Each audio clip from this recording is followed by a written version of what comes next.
Sometimes I venture out into the nearest city, which also happens to be a home to most beautiful architecture, which transports me into a magical world. Slightly strange, solemn, melancholic, but still so magical indeed.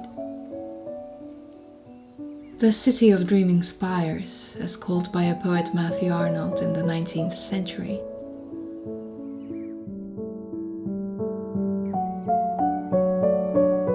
Sometimes I miss living in the city. The noise, a million of voices, the honking of cars, buildings towering above my head, all made me feel euphoric in a strange, fastened breathing, loud heartbeat kind of way.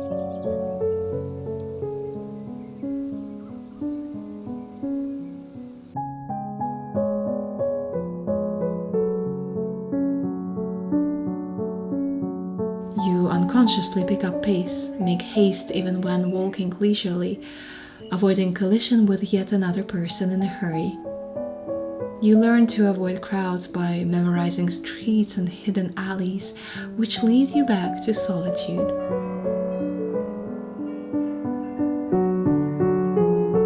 Only then you can stop and breathe in deeper again.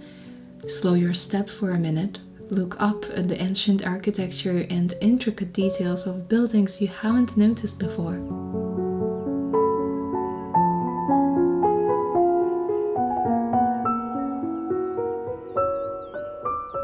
Imagine this same place already being alive and booming hundreds of years ago, and yet you're also here now, encompassed by the ancient history. Somehow I felt the loneliest when living in the city, surrounded by millions of voices. But at that time I also learned to love the solitude.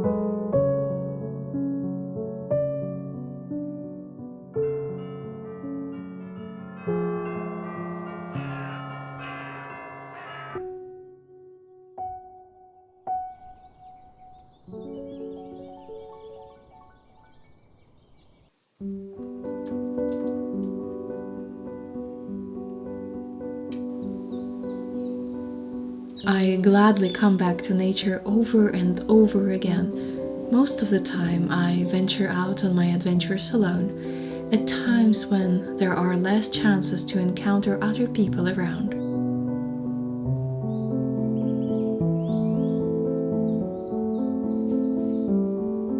There was someone I knew before who never went out anywhere on their own. "Teach me, how do you do that?" they said, when I told them I go out on my own all the time, for walks, museums, little cafes in the town center. I didn't know what to reply to that, as for me being alone was so natural, just like for them being constantly amongst people.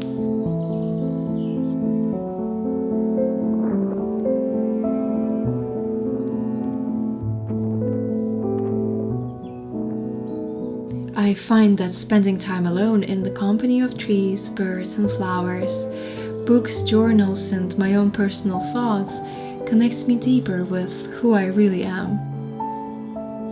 And as someone whose innate love language is quality time, always eager to share my adventures with others and constantly wanting to please, I find that spending time alone gives me space to breathe and discover what is it that I actually want instead of continuously worrying about fulfilling the needs of others.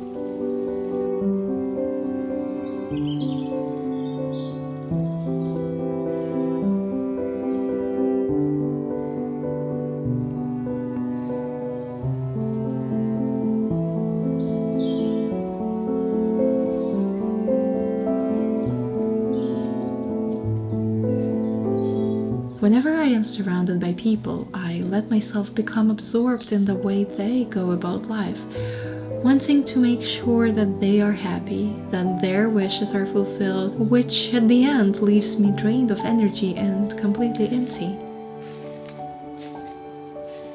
It takes a while to recover from social interactions, and that is not to say that I don't like it, because I absolutely do, but that's because I give away 100% of myself trying to make someone else happy.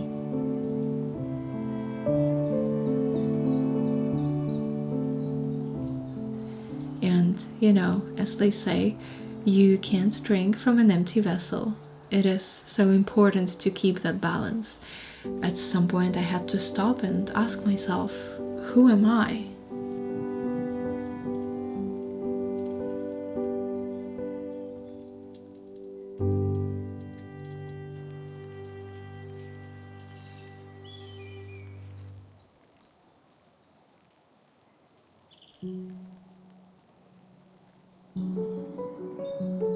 That's how I found a refuge in nature and my own company.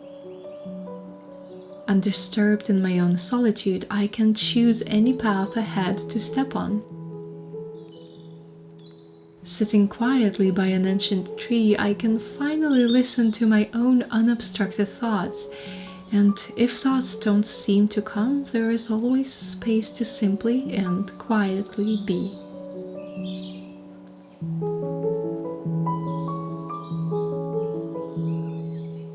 After London, where wherever you go, you'd be surrounded by people all the time, I still get surprised how much space there is in nature.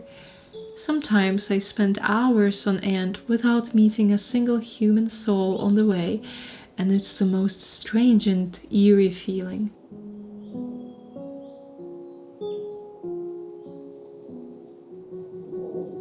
It's as if in these moments the world exists only for me and my thoughts, allowing me to quietly take in all wonders of nature.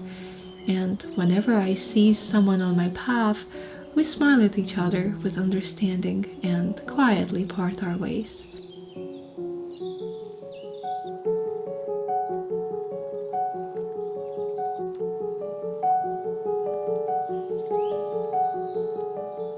I spent hours in my secret garden last night, listening to nothing but birdsong.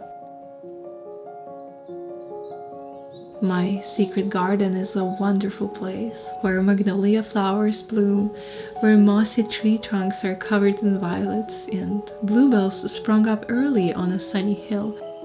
This place is not my own, but in that minute it's just for me, and I let myself doze off into the sweetest daydream, yet fully awake to the beauty around me.